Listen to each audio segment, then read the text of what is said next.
I still remember the exact moment my world flipped upside down. I was sitting at my desk finishing up a client presentation when my phone buzzed. It was a text from Derek, my husband. I smiled before I even opened it, thinking maybe he was confirming what time I should arrive at his mother's party. The words on the screen didn't make sense at first. I read them once, then twice, then 3 times. You don't need to come. My mother doesn't want you here. My hands started shaking. I set my phone down on the desk like it had burned me. For a full minute, I just stared at it, waiting for another message to pop up.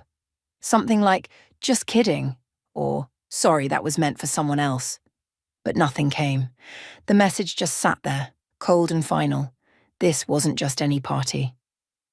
This was the housewarming celebration for the mansion I had bought for Patricia and Joel. The mansion that cost me $847,000. The mansion I had worked myself nearly to exhaustion to afford.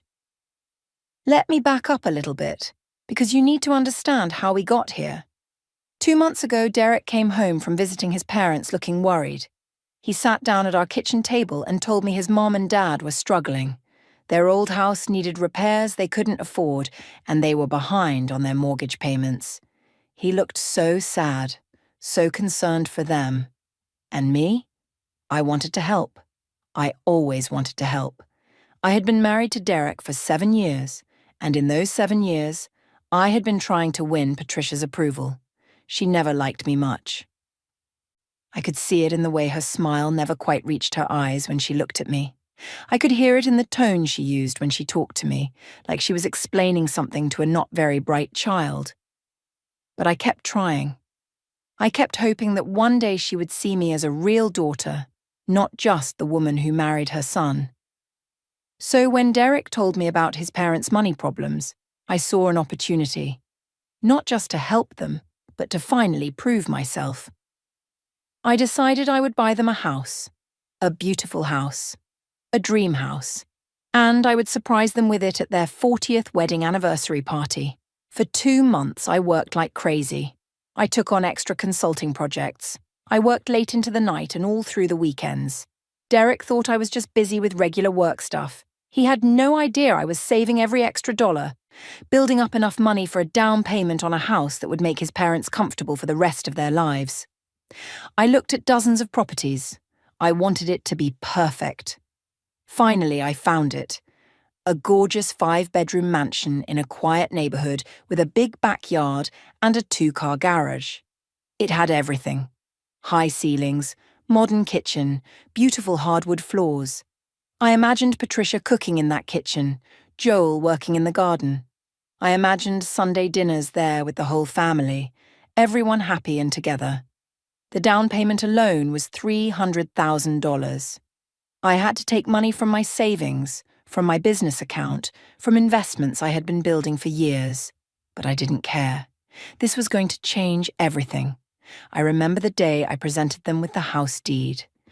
It was at a small family dinner 3 weeks ago. Just Derek, his parents, and his sister Vanessa. I had the deed in a fancy envelope with a big bow on it. My heart was pounding so hard I thought everyone could hear it. Patricia opened the envelope slowly. She read the paper inside. Her face was blank for a moment, then she looked up at me. I was waiting for tears of joy, for a huge hug, for her to finally tell me I was like a real daughter to her. Instead, she gave me this tight little smile and said, "Well, this is quite generous." That was it. No hug, no tears, just quite generous, like I had brought a pie to dinner or something. Vanessa immediately asked if I would help her buy a condo too. Just like that. No congratulations to her parents, no thank you to me. Just, what about me? Joel, Derek's dad, was the only one who seemed really happy. He had tears in his eyes and gave me a big hug and thanked me over and over. That made me feel a little better, but I couldn't shake the feeling that something was off about Patricia's reaction. Derek was quiet. He kissed my cheek and said it was very nice of me, but he seemed uncomfortable. I told myself he was just overwhelmed by such a big gesture. I told myself everything was fine. Over the next 3 weeks, Patricia and Joel moved into the mansion.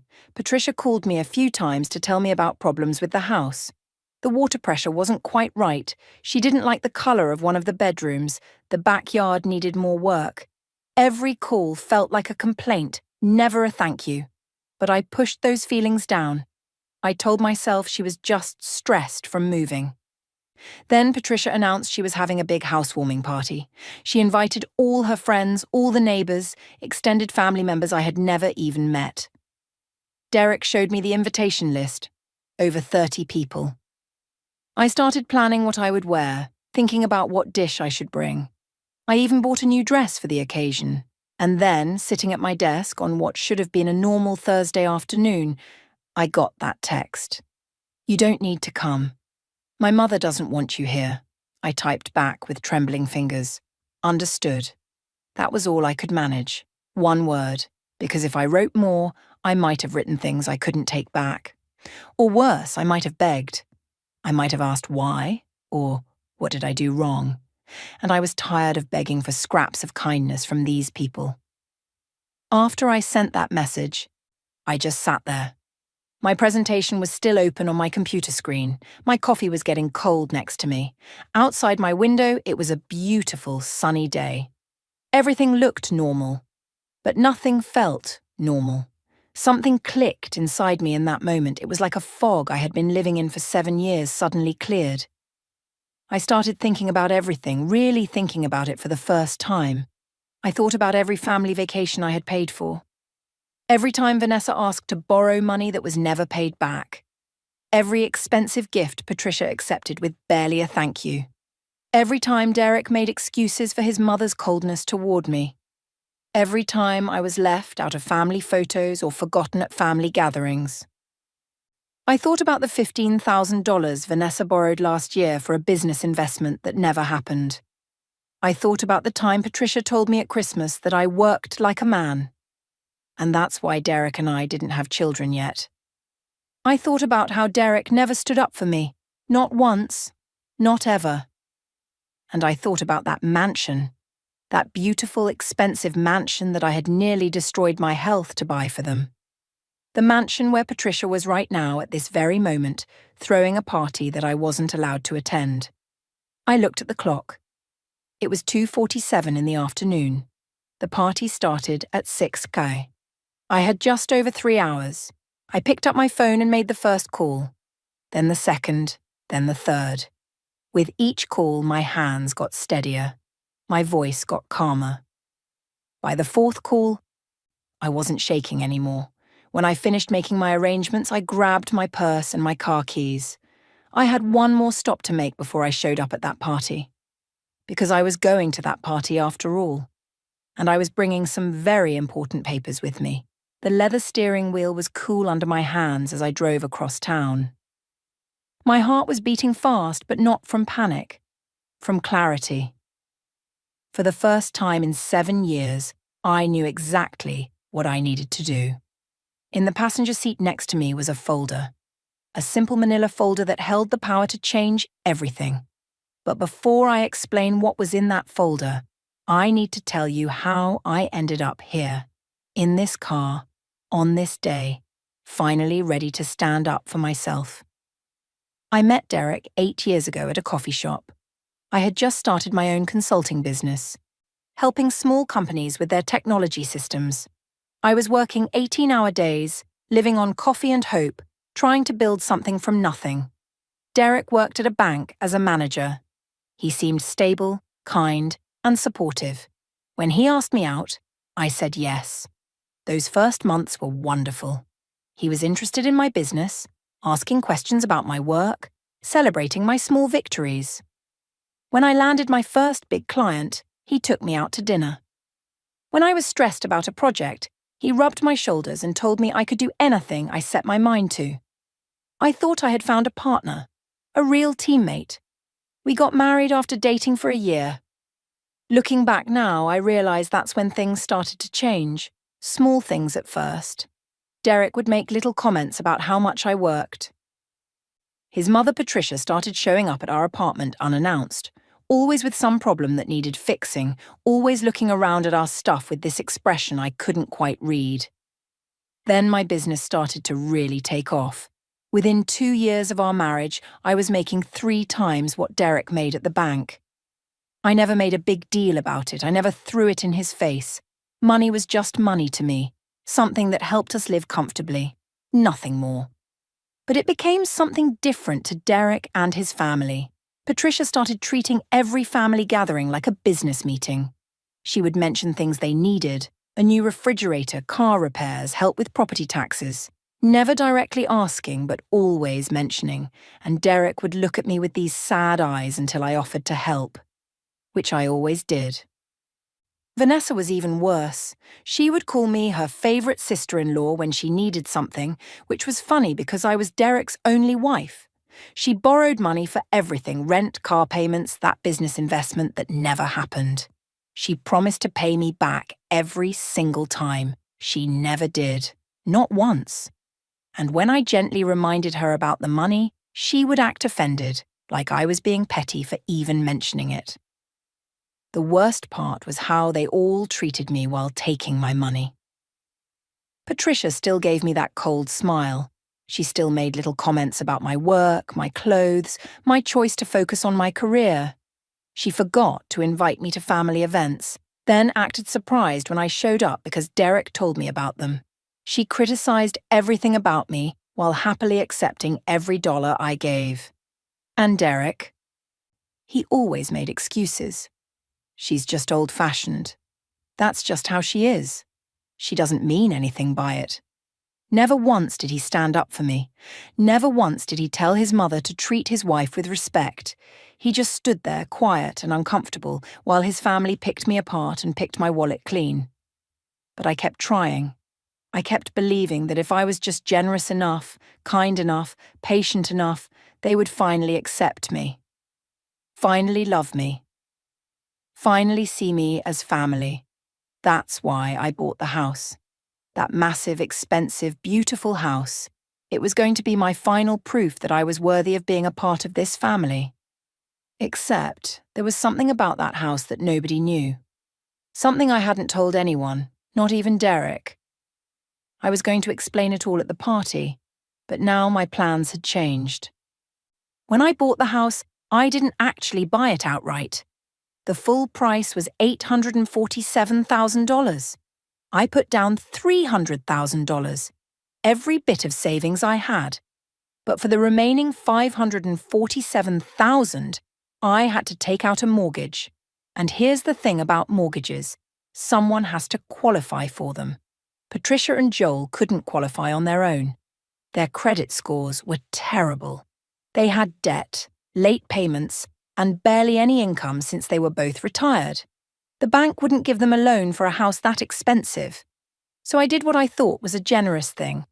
I co-signed on the mortgage.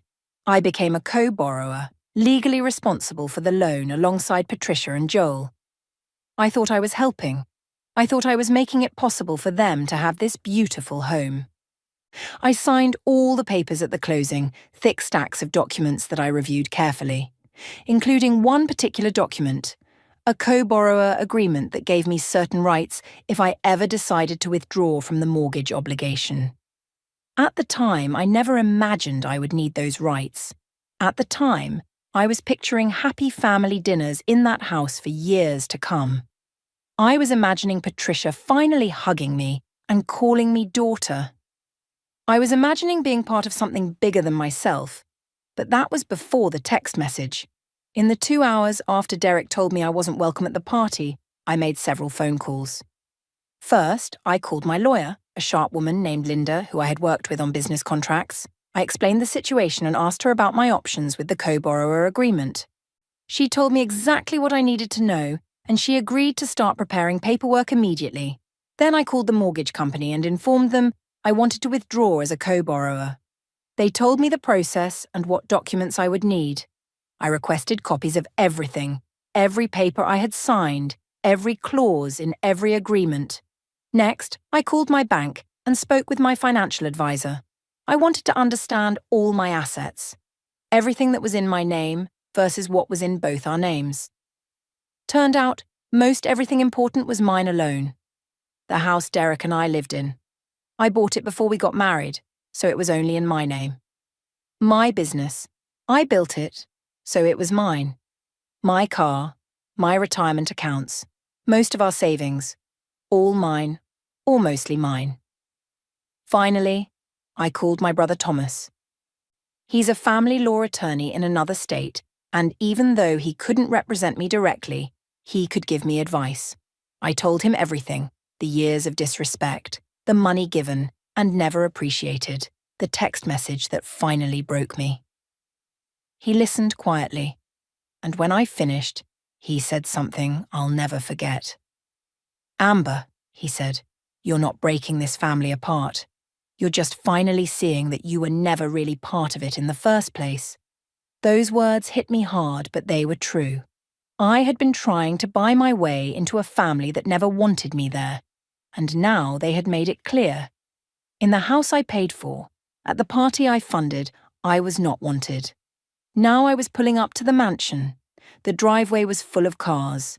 Through the big windows I paid for, I could see people laughing and celebrating. I picked up my phone and sent a group text to Derek, Patricia, Joel, and Vanessa. "I'm outside. I have documents that need immediate signatures regarding the house. Legal matter, 5 minutes." I grabbed my folder and stepped out of the car. Time to crash my own party. The front door swung open before I could knock. Vanessa stood there in a tight red dress, holding a glass of wine, looking at me like I was a door-to-door salesperson who had interrupted her favourite television show. "What are you doing here?" she said, not even trying to hide the annoyance in her voice. "Derek said you weren't coming." I smiled politely, the same polite smile I had been giving this family for 7 years. "I need everyone to sign some paperwork. It's about the house." Vanessa rolled her eyes. "Seriously? Right now?" "We're in the middle of a party." "It's a legal requirement," I said calmly. "It won't take long." Before Vanessa could respond, Patricia appeared behind her. She was wearing a cream-coloured pantsuit that probably cost more money than she had any right to spend. Her face was flushed, probably from wine and the excitement of showing off her new house to all her friends. When she saw me, her expression turned cold. "This is inappropriate, Amber," she said sharply. "We're having a private family celebration."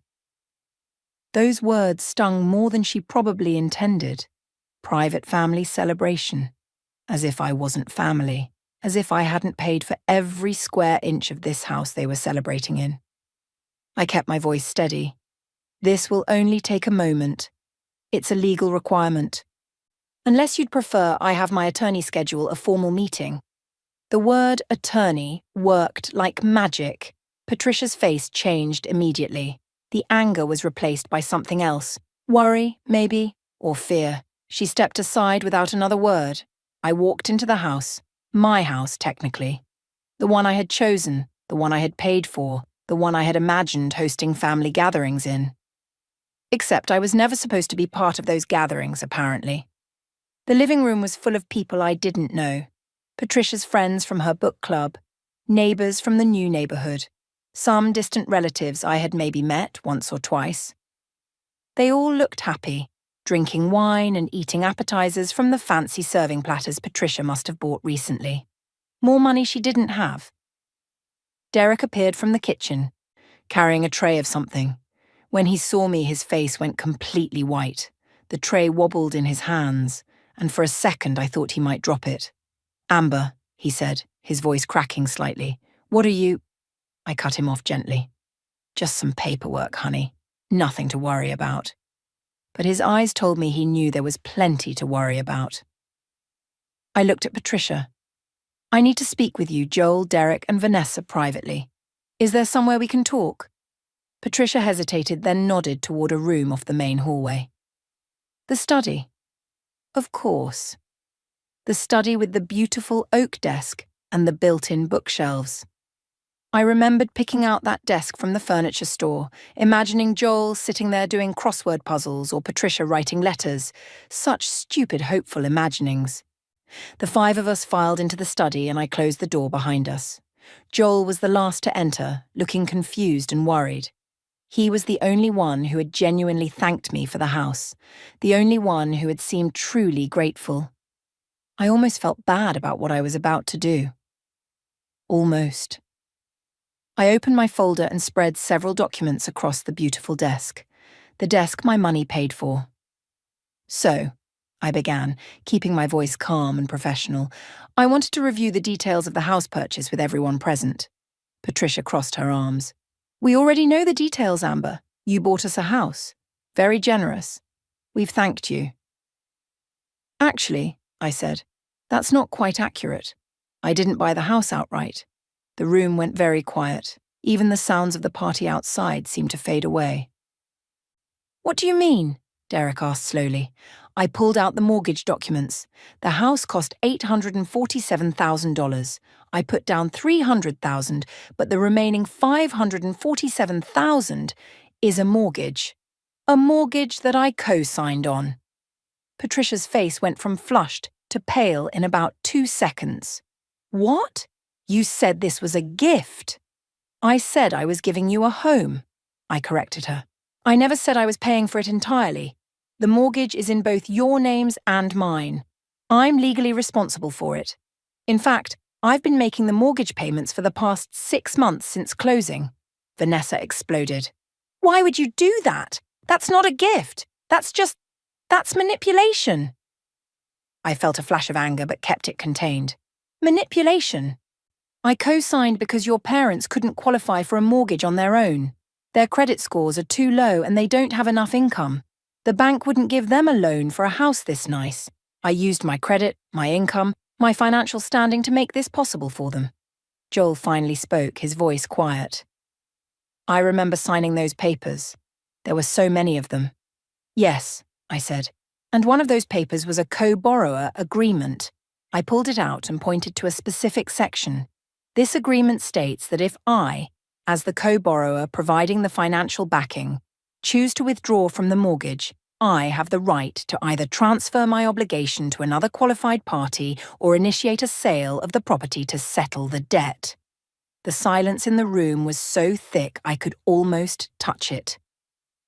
I'm here to inform you that I'm withdrawing as a co-borrower, I announced, effective immediately. You can't do that, Vanessa shrieked. I can, and I am, I said calmly. You have 3 options. Option 1, find someone else to co-sign and refinance the entire mortgage within 30 days. Option 2, buy me out of my equity stake. That would be my $300,000 down payment plus the 6 months of mortgage payments I've made, about $18,000, so $318,000 total. Option 3, we sell the house and split whatever equity exists after paying off the mortgage and closing costs. The room erupted. Patricia started yelling about betrayal and how could I do this to them. Vanessa was calling me names I won't repeat. Derek was just staring at me like I had grown a second head. Joel sat down heavily in the desk chair, looking at the papers spread in front of him with shock and confusion. You can't do this, Patricia screamed. This is our home. You gave it to us. You can't just take it back. I'm not taking anything back, I said, my voice still calm despite my racing heart.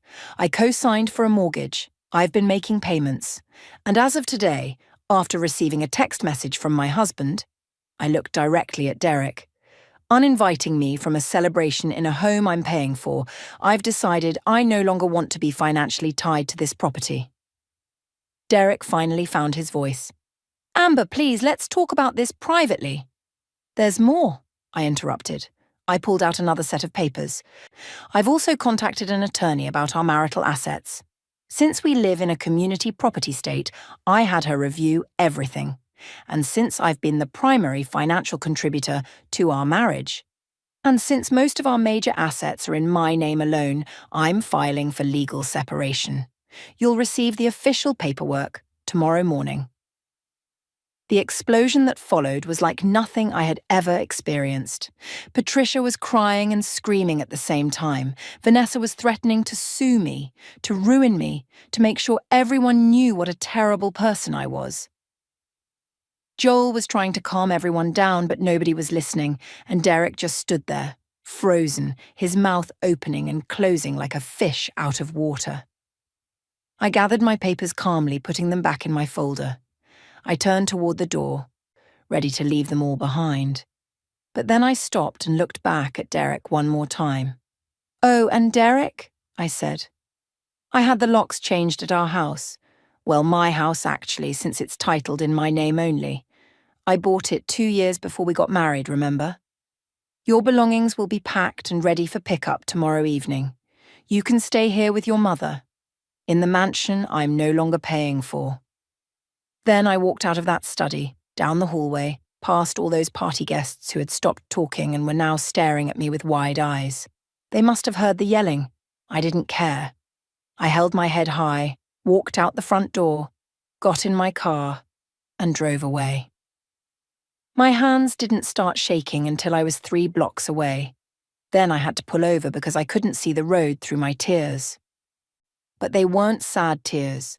They were relief tears, freedom tears. I sat there in my car crying and laughing at the same time, probably looking like a crazy person to anyone who drove past. I had done it. I had actually done it. The next few days were strange. My phone wouldn't stop ringing. Derek called 27 times the first day alone. Patricia called, Vanessa called, even some of Patricia's friends called to tell me what a horrible person I was. I blocked most of the numbers. The ones I didn't block, I just ignored. I took 2 days off work, something I never did. I met with Linda, my attorney, and we went through everything in detail. She was impressed with how much documentation I had gathered. "You've made this very easy," she told me. "Most people don't think clearly when they're emotional." But you did. I also met with a financial advisor to make sure I understood exactly where I stood. The news was better than I expected. My business was doing well. My personal savings, while depleted from the house down payment, would recover. And since Derek's name wasn't on most of our assets, the separation would be financially cleaner than it could have been. I even started seeing a therapist. Her name was Dr. Chen, and she was kind and straightforward. "You've been conditioned to accept poor treatment," she told me in our first session. "You equated love with financial support. That's not love, that's a transaction." Her words hit hard, but they were true. On the 3rd day after the party, something happened that changed everything again. I came home from a therapy session to find an envelope taped to my front door. Just a plain white envelope with my name written on it in shaky handwriting I recognized as Joel's. Inside was a letter and a stack of printed papers. I sat down on my couch and started reading. "Dear Amber," the letter began. "I should have told you this years ago, but I was a coward. I let Patricia control everything, including how we treated you. I watched her be cold to you, and I said nothing. I watched Vanessa take advantage of you, and I said nothing. I told myself it wasn't my place to interfere. But after what happened at the party, after watching you walk out with your head held high while we all screamed at you like animals, I realized I couldn't stay silent anymore. You deserve to know the truth, all of it." My heart started pounding. I set the letter down and looked at the papers. They were printouts of text messages. Lots of text messages, between Patricia and Derek, between Derek and Vanessa, between all 3 of them, actually. The messages went back 18 months. I read them slowly, carefully, each one making me feel sicker than the last. Patricia to Derek: "You need to get control of Amber's money. She's your wife, not your boss." Derek to Patricia: "I know, Mom, I'm working on it." Patricia to Derek: "Work faster. Get her to buy us a house, then we can start phase 2. Phase 2? I kept reading. Vanessa to Derek: "Once Mom has the house, we start working on Amber to fund my business. A real business this time, not that small stuff. Something big." Derek to Vanessa: "She's already suspicious about the money you borrowed before. We need to be careful." Vanessa to Derek: "That's why the house was genius. Once she's invested that much in the family, she won't be able to say no to smaller requests. She'll be trapped." Trapped. They used that word. Trapped. I kept reading, my hands shaking so badly I could barely hold the papers. Patricia to Derek. Next step is getting her to add me to your bank accounts. For emergencies, you'll say. Then we have access to everything. Derek to Patricia. I'll talk to her about it after the housewarming party. She'll be feeling good about the family then. But the worst messages were yet to come. These were from about 6 months ago. Patricia to Derek. If you can't control her, then maybe it's time to think about an exit strategy. Document everything. Make it look like she's the problem. Then, when you divorce her, you can claim you deserve half of everything, including her business. I stopped breathing. Actually stopped breathing for a few seconds. Derek's response. How would that even work? The business is in her name. Patricia to Derek. Community property laws. You've been married 7 years. You supported her emotionally while she built the business. You deserve compensation. I've already talked to a lawyer friend about it. It's possible. Derek to Patricia. Let me think about it. I don't want to lose everything if it doesn't work. Patricia to Derek. You won't lose. You'll gain. Trust me. I set the papers down. My whole body felt numb. The man I married, the man I loved and supported and worked myself sick for, had been plotting with his mother to exploit me financially and then throw me away. The house wasn't a gift they accepted graciously. It was part of a plan. A trap. Just like Vanessa said, that text message telling me not to come to the party, it wasn't just rudeness, it was part of a pattern. Isolate me. Make me feel like I didn't belong. Keep me off balance and desperate for approval. Also, I would keep giving them money while they planned to take everything. I picked up Joel's letter again and read the rest. I found these messages on Patricia's iPad last week. She doesn't know I saw them. I've been trying to figure out what to do with them. After the party, after seeing what they did to you, I knew I had to give them to you. I'm sorry, Amber. I'm so sorry I didn't protect you. You were nothing but kind and generous to us, and we treated you terribly. Patricia is my wife and Derek is my son, but what they did to you is wrong. You needed to know the truth. I hope these help you in whatever legal matters are coming.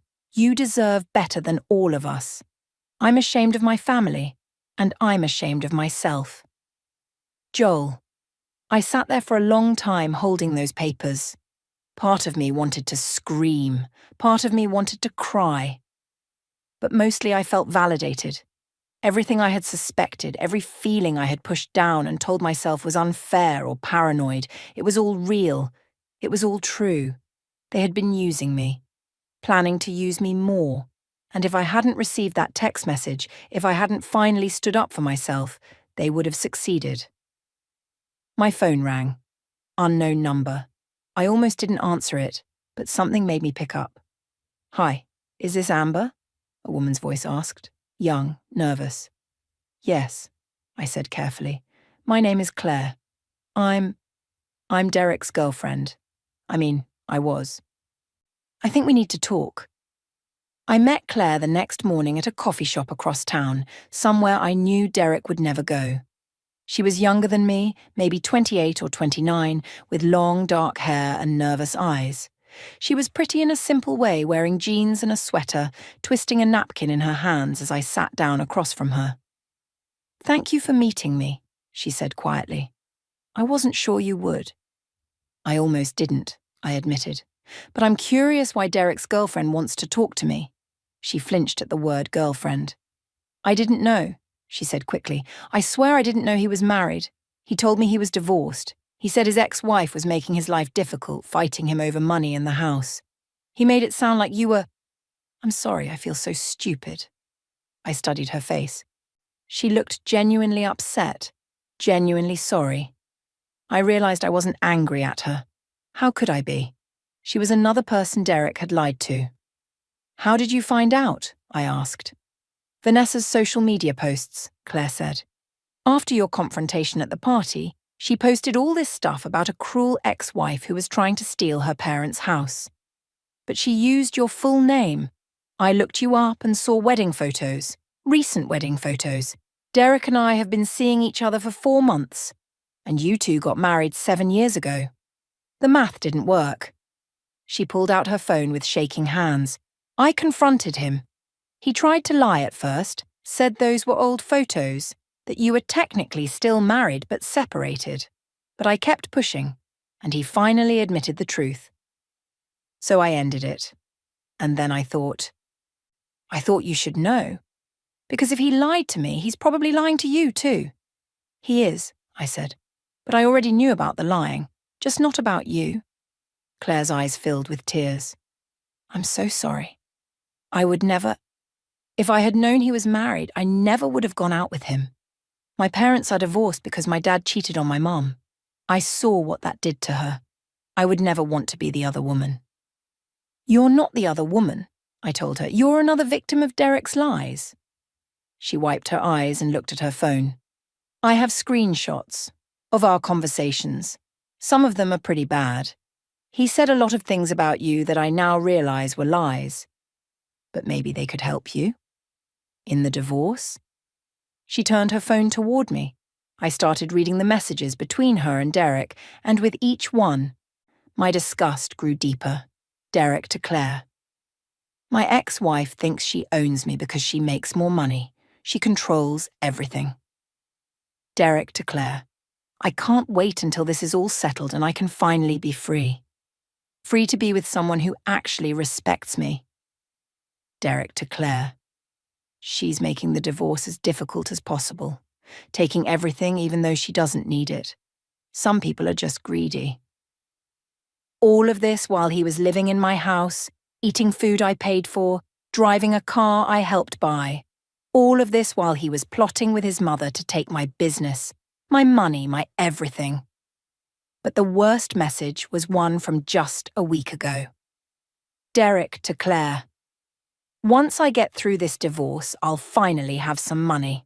My lawyer says I'm entitled to half of everything she built during the marriage. It's community property. I supported her emotionally while she worked, so I deserve compensation. We could take a trip somewhere nice once it's all settled. Anywhere you want to go. He was already planning how to spend my money with another woman. Money he hadn't earned. Money from a business he had nothing to do with building. And he was calling it getting through this divorce like I was the one who had forced this situation, when his own mother's text messages showed they had been planning to divorce me for months. Can you send me these screenshots? I asked Claire. She nodded and asked for my number. Within seconds, my phone was buzzing with incoming messages, evidence, proof, documentation of Derek's lies, his manipulation, his plans. Why are you helping me? I asked her. You don't even know me. Claire looked down at her hands. Because it's the right thing to do, and because I saw his face when I confronted him with the truth. He wasn't sorry. He wasn't ashamed. He was just angry that he got caught. That's when I knew he didn't actually care about me. I was just useful to him. Like you were. Like everyone is to him. She was right. That was exactly what we were to Derek and his family. Useful. Tools to be used and discarded when we were no longer needed. We talked for another hour. Claire told me about Derek's lies, the ways he had manipulated her, the excuses he made for why he couldn't introduce her to his family yet. It was sad how similar our stories were, just from different angles. When we finally said goodbye, Claire hugged me. I hope you take everything from him, she whispered. He deserves it. I went straight to Linda's office with the new evidence. She looked through Claire's screenshots and Joel's text message printouts with growing excitement. This is excellent, she said. Evidence of infidelity, evidence of planned financial exploitation, evidence of intentional manipulation. Amber, his case just fell apart. Derek tried to fight the divorce at first. He claimed he deserved half of my business because he had supported me emotionally during our marriage. His lawyer argued that he had sacrificed his own career advancement to be there for me. It was ridiculous, but they tried. Then Linda presented all the evidence. The text messages showing Derek and Patricia planning to exploit me. The screenshots from Claire showing Derek's infidelity and his plans to spend divorce money on vacations with his girlfriend. The timeline showing how Derek had been lying to multiple people for months. Derek's lawyer looked at the evidence and advised him to settle. The case was unwinnable. Derek knew it too. We settled out of court. Derek got a small portion of our shared savings, money that was genuinely earned during our marriage. But he got nothing from my business, nothing from the house, nothing from my retirement accounts. Just enough to start over somewhere else, which was more than he deserved. Patricia had one last outburst. She actually showed up at my office building, screaming in the lobby about how I had destroyed her family, stolen her home, and ruined her son's life. Security removed her while she yelled that I would regret this, that everyone would know what kind of person I really was. But I didn't regret it. Not even for a second. The mansion sold 3 months later. Patricia and Joel couldn't refinance without me, and they certainly couldn't afford to buy me out. The house sold for $865,000. After paying off the mortgage and real estate fees, and returning my down payment plus the mortgage payments I had made, Patricia and Joel walked away with about $15,000 total. They moved into a small 2-bedroom apartment across town. Vanessa had to move in with a friend because she couldn't afford her own place anymore. Her business plans never materialized without access to my wallet. Joel called me one last time, about a month after everything was settled.